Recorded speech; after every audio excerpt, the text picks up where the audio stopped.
Assalamu alaikum wa rahmatullahi wa barakatuh. This is going to be the third verse of Surah Al-Fathia. I hope you guys are enjoying the tefsir, my Quran tefsir. Let me know in the comment section. Thank you. So let's go on. مالك يوم الدين. The third verse pays homage to Allah as the master of the day of judgment or requital. The word Malik has been derived from the root milk, which signifies possessing a thing in such a manner that one has the right and power to dispose of it as one likes. The word din signifies recruiter. So the phrase master of the day of recruital implies total mastery on the day of recruital. But there is no mention of the thing or things to which this mastery or possession would apply. According to the commentary Al-Kashaf, the phrase makes a general reference to cover everything. That is to say, on the day of recruital, the mastery over everything that exists will belong to Allah alone. The day of recruital is real and rational. Before we proceed, let us consider two important questions. Firstly, what is the day of recruital?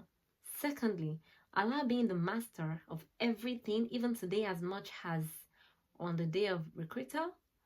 Why does this verse specifically mention the day of recruital? The day of recruital or the day of judgment is the day appointed by Allah subhanahu wa ta'ala to recompense good or evil deeds.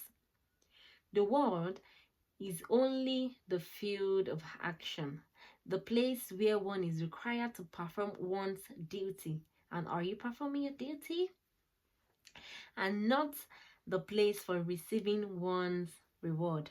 Not many of us know this. The world is for performing duty and not receiving reward. The mere fact that man happens to be healthy and wealthy or powerful does not necessarily argue that he has won the pleasure of Allah and Allah's favor. Alright? Similarly, the mere fact that a man happens to be ill or poor or weak or miserable does not by itself indicate that he is the object of Allah's wrath. Even in the case of worldly life, would it not be a platitude to remark that a man sweating in a factory or an office does not consider it a misfortune? In fact, try to deprive him of this opportunity to sweat, and you would have earned his deepest displeasure. For beyond all this toil, he can glimpse the reward he is going to get after 30 days in the shape of his wages. It proceeds from the principle that the greatest suffering in this world are the lots of the prophets, and after them of the men of Allah, and yet we see them quiet, content, and even happy. In short, physical well-being or worldly glory or luxury is no sure indication of one's virtue and truthfulness, nor is sorrow and suffering that of one's misdeeds and falsity. It may, however, happen that a man receives some punishment or reward for his deeds in this world. This never is the full recompense, but only a faint model which has been manifested to serve as an intimation or warning. The Holy Quran has spoken very clearly on this point, and we shall surely let them taste a nearer punishment in this world before the greater punishment in the other world, so that they may return to the right path. This is Quran chapter 32, verse 21. Such is the punishment, and the punishment of the other world is certainly greater only if they knew. Quran chapter 68, verse 33.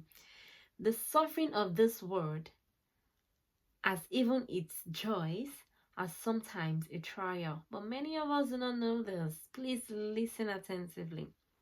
and sometimes a punishment, but never a full recompense.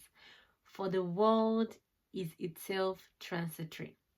What really counts is the joy or suffering that will endure forever, and which one will come to know in the other world beyond this world. Given the fact that good or evil deeds are not fully recompensed in this world, and the rational and just principle that good and evil not being equal in value, every deed should be rewarded or punished according to its nature.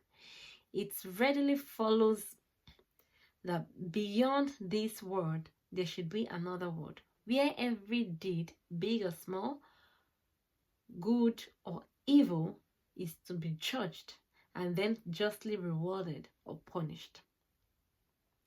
This the Holy Quran called Akhir, the world to come, or Al-Qiyamah, doomsday or the day of judgment, or Yaw al-Din, day of recruiter.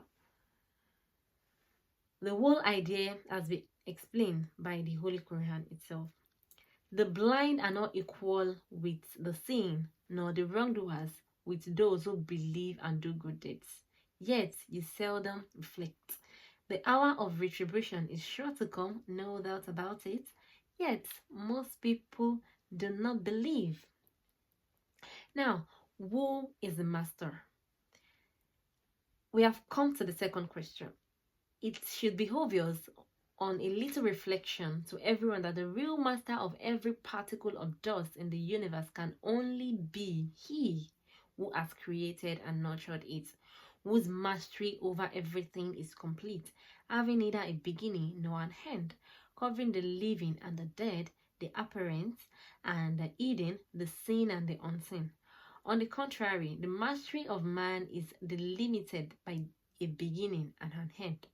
It has a before, when it did not exist, and an after, when it will exist no more.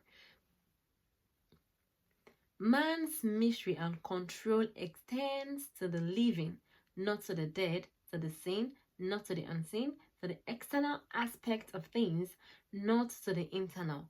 All this would show to those who can see that the real master of the whole universe, not only on the day of judgment, but even in this world, is no other than Allah. Then why should this verse specify the day of judgment? The verses of the Surah Al-Mu'min or Al-Ghafir, chapter 14, serves as a commentary on the phrase under discussion and provide a clear account of the day of recruital. The real and complete mastery over everything, no doubt, belongs to Allah alone, even in this world.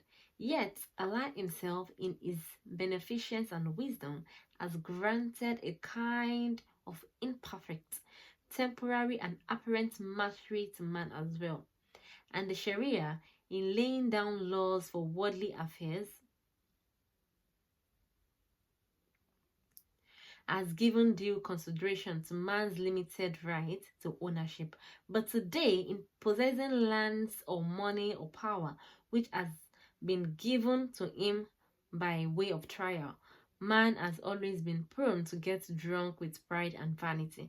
The phrase master of the day of judgment is a warning to man reeling in his forgetfulness and self-conceit, and an intimation that all his possession, all his relationship with things and men are only short-lived, and that there shall come a day when masters will no more be masters and slaves will no more be slaves, when no one will own anything even in appearance, and the ownership and mastery apparent as well as real of the whole universe will be seen to belong to none but Allah, the Exalted.